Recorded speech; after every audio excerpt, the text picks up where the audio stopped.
अस्सलाम वालेकुम। ज़ैन mobile lab में खुश आमदीद। उम्मीद है आप सब खैरियत से होंगे, ठीक ठाक होंगे। जो EFT प्रो की लेटेस्ट अपडेट है उसमें सैमसंग मोबाइल को फ्लैश करने के लिए नया फंक्शन दिया गया है। तो आइए इस वीडियो में हम देखेंगे कि वो जो नया फंक्शन दिया गया है, जो सेटअप में नई चीज़ ऐड की गई है, आया कि वो कितनी यूज़फुल है और किस तरह काम करती है। और सैमसंग मोबाइल को फ्लैश करते हुए जिन चीज़ों का ख्याल रखना है, इस वीडियो में ये 2-3 चीज़ें आप सीखेंगे। तो आइए देखते हैं। मैंने EFT प्रो का सेटअप ओपन किया है और बाय डिफ़ॉल्ट ये सेटअप इसी तरह होता है। तो आज हम जिस चीज़ को देखेंगे वो है सैमसंग EFT डोंगल में। जब हम सैमसंग मोबाइल के सेटअप को सेलेक्ट करते हैं तो सबसे पहले नंबर पर सैमसंग न्यू है। ये मोबाइल को फ्लैश करने के लिए एक फंक्शन ऐड किया गया है और इस नए फंक्शन में यहाँ पर आप देखें, यहाँ पर लिखा हुआ है सैमसंग टार TAR। यहाँ से एक चीज़ तो बेहतर लग रही है कि आपको मॉडल नहीं सेलेक्ट करना पड़ेगा, आप कौन सा मोबाइल फ्लैश कर रहे हैं। बस आप जो फाइल यहाँ पर लोड करेंगे सेटिंग में, वो मोबाइल आप फ्लैश कर सकेंगे। लेकिन जब भी कोई फंक्शन नया ऐड किया जाता है तो चंद अपडेट्स के बाद वो फंक्शन जो है वो इम्प्रूव हो जाता है, यानी कि उसमें जो कुछ गलतियां रह जाती हैं, जो कुछ उस फंक्शन को डेवलप करते हुए कुछ कमी कोताही रह जाती है, वो क्लियर कर दी जाती है चंद एक अपडेट्स में। तो आइए इस सेटअप में फाइल लोड करेंगे और फ्लैश करेंगे। तो यहाँ पर आपने जो ये सैमसंग टार लिखा हुआ है, इस पर आपने क्लिक करना है। ये फाइल को लोड करने के लिए है। तो जहाँ पर आपने अपने कंप्यूटर में फाइलें स्टोर की हुई हैं, आपने वो फोल्डर ओपन करना है। मेरे पास सैमसंग का फ़ोन है G361। तो इस G361 की यहाँ पर दो फाइलें आप देख सकते हैं। G361F मेरे पास फ़ोन है तो इसकी ये यहाँ पर दो फाइलें आप देख सकते हैं। ये जो फाइल है ऊपर वाली, ये सेलेक्ट करता हूँ, सेलेक्ट फोल्डर। तो आप यहाँ पर देखें, फाइल तो लोड हुई है लेकिन रीडिंग डिवाइस इंफॉर्मेशन फेल्ड, यानी कि फाइल जो है उस पर ओके लिखा आया है, जबकि इन्फो जो है वो system partition not found error आया है। तो हम दूसरी फाइल सेलेक्ट करेंगे क्योंकि यहाँ पर तो पहले ही एरर आ चुका है। आपने दोबारा से यहाँ पर क्लिक करना है जहाँ से हमने सैमसंग टार, जहाँ से हमने फाइल को लोड किया था, G361। और ये जो दूसरी फाइल है इसको मैंने लोड किया। तो आप यहाँ पर देखें कि ये फाइल ओके है, लेकिन इस फाइल को लोड करने से जो सेटअप है वो क्रैश हो गया है। क्लोज प्रोग्राम, दोबारा से EFT प्रो का सेटअप ओपन करता हूँ। सेटअप को दोबारा से ओपन किया सैमसंग, और जो फ्लैश सैमसंग, यहाँ से सैमसंग टार पर क्लिक करना है। एक फाइल मैंने और डाउनलोड की है इसी मोबाइल के लिए, तो ये सेलेक्ट करके चेक करते हैं आया कि इसका क्या रिजल्ट है। यहाँ पर आप देखें, फाइल पर तो ओके लिखा आया है लेकिन रीडिंग डिवाइस इन्फो फेल्ड लिखा आया है और फाइल जो है यहाँ पर लोड हो चुकी है। तो इस तरीके से ये जो इस फाइल से ये सेटअप जो है क्रैश नहीं हुआ। तो मोबाइल को फ्लैश करके देखते हैं। और मोबाइल को फ्लैश करते वक्त चंद एक चीज़ों का ख्याल रखना पड़ता है, वो मैं आपको अभी बताने लगा हूँ। वीडियो को मुकम्मल देखिएगा। ये मेरे पास फ़ोन है सैमसंग G361। यार छोटा फ़ोन है लेकिन इस टाइम प्रैक्टिस के लिए यही है मेरे पास, क्योंकि ये सिर्फ तरीक़ेकार आपने समझना है मोबाइल फ्लैश करने का, क्योंकि फ़ाइल लोड करने का तरीका भी वही है और फ्लैश करने का तरीका भी वही है। तो ये जो फ़ोन है इसको मैं बैटरी निकाल कर मैंने दोबारा डाल दी है। सैमसंग मोबाइल जब भी हम फ्लैश करते हैं तो हम मोबाइल को डाउनलोड मोड पर कंप्यूटर से कनेक्ट करते हैं। तो पावर, वॉल्यूम डाउन और होम की तीनों बटन एक साथ प्रेस करेंगे तो जो होम बटन और पावर बटन, पावर को पहले छोड़ देना है, होम बटन और वॉल्यूम। अब यहाँ पर आप देखें वॉल्यूम आप कंटिन्यू वॉल्यूम डाउन रीस्टार्ट। अगर वॉल्यूम डाउन आप प्रेस करते हैं तो मोबाइल रीस्टार्ट हो जाएगा, अगर वॉल्यूम अप प्रेस करते हैं तो कंटिन्यू, यानी कि मोबाइल डाउनलोड मोड में चला जाएगा। बाज़ दफ़ा ऐसा होता है कि बैटरी के नीचे जो पेपर लगा होता है वो नहीं होता, तो यहाँ से कन्फर्म मोबाइल का मॉडल आप चेक कर सकते हैं कि मोबाइल का ओरिजिनली जो मॉडल है G361F।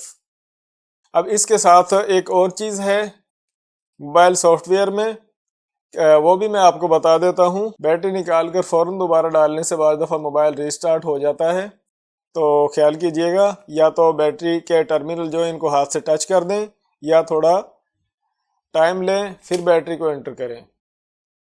तो मोबाइल फ्लैश करने के लिए एक और इन्फो है, वो भी मैं आपके साथ शेयर करने लगा हूँ। आपने रिकवरी को ओपन करना है जिस तरह हम मोबाइल को हार्ड रीसेट करते हैं।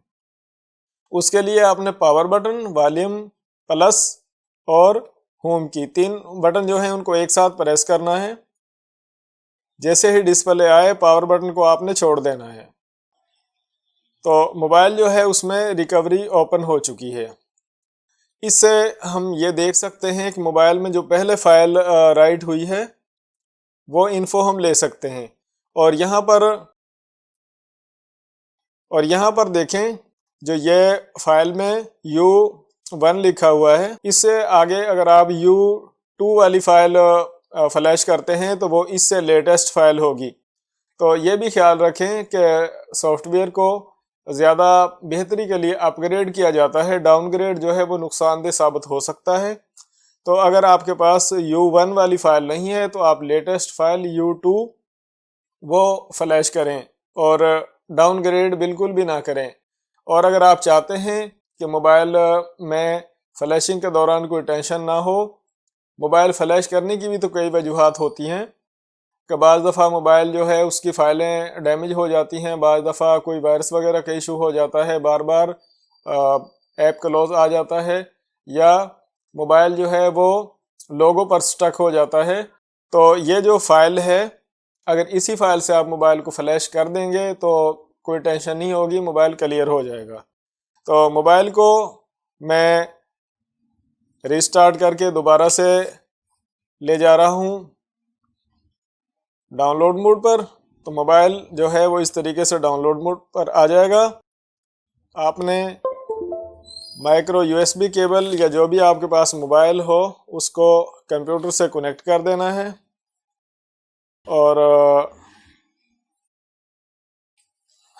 इस सेटअप से अब यहाँ पर से आपने फ्लैश करना है। अगर आप सॉफ्टवेयर ज़्यादा जानते हैं, आप किसी पार्टीशन को स्किप करना चाहते हैं, आप वो टिक हटा सकते हैं इस तरीके से।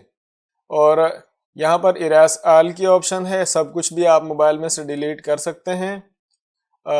चेक ऑल, अनचेक ऑल, यानी कि तमाम टिकें आप हटा सकते हैं, अपनी मर्जी से लगा सकते हैं।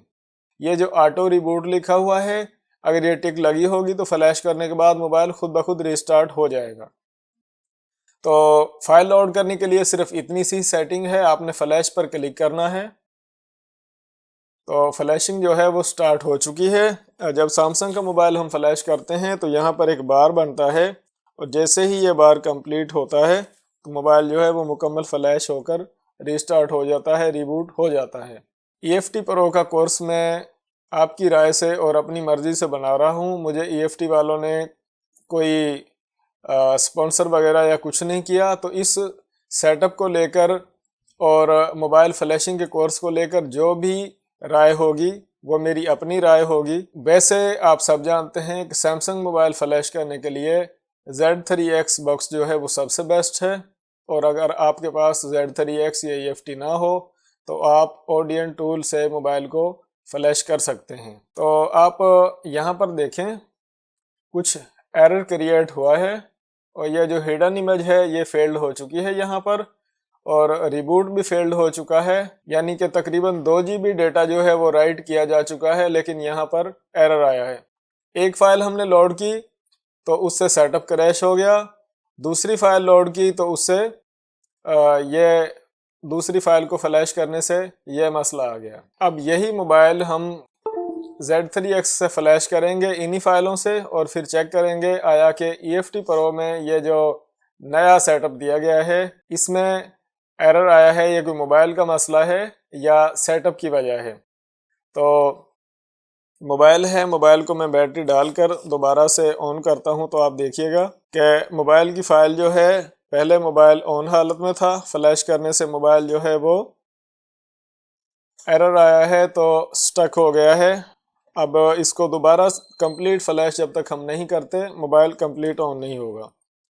तो यहीं पर इस को कनेक्ट कर देता हूं और ये जो सेटअप है EFT Pro का, इसको भी क्लोज कर देता हूं। और अब जो ये सेटअप है Z3X का, इसको मैंने ओपन किया है और यहाँ से चूज फोल्डर और सैमसंग और G361। तो ये फाइल जो है, ये जब मैंने EFT में लोड की तो सेटअप क्रैश हो गया था। तो ये फाइल जो है इसको मैंने सेटअप में लोड किया और वो मोबाइल जो है ये कंप्यूटर से कनेक्टेड है। और अब यहाँ से मैं फ्लैश पर क्लिक करता हूँ, वही मोबाइल है। इसको हम देखते हैं कि Z3X जो है इस मोबाइल को कंप्लीट फ्लैश करता है या कि एंड पर हिडन इमेज पर जाकर इस Z3X से भी एरर आता है। बाज़ दफ़ा फ्लैशिंग के दौरान इस तरह एरर आए तो फाइल तब्दील करने से भी एरर जो है वो क्लियर हो जाता है, मोबाइल सक्सेसफुली फ्लैश हो जाता है। तो अभी इसमें थोड़ा सा टाइम लगेगा क्योंकि छोटा फ़ोन है, जल्दी फ्लैश हो जाएगा। तो आप देखें मोबाइल जो है वो कंप्लीट फ्लैश होकर रिबूट हो चुका है। मोबाइल जो है वो दोबारा से ऑन होना शुरू हो चुका है।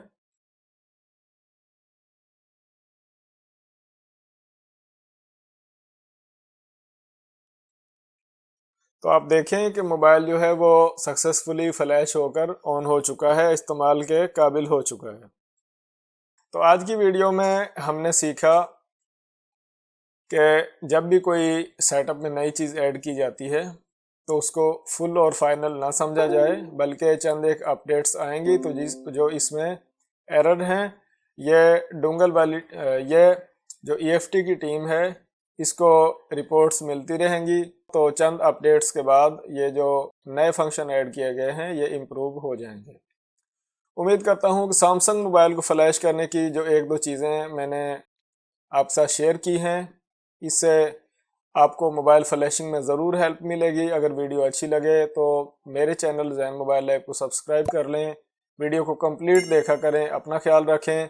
और अगर किसी चीज़ की समझ ना आए तो आप कमेंट करें, कमेंट का रिप्लाई किया जाता है। अपना ख्याल रखिएगा। अल्लाह हाफ़िज़।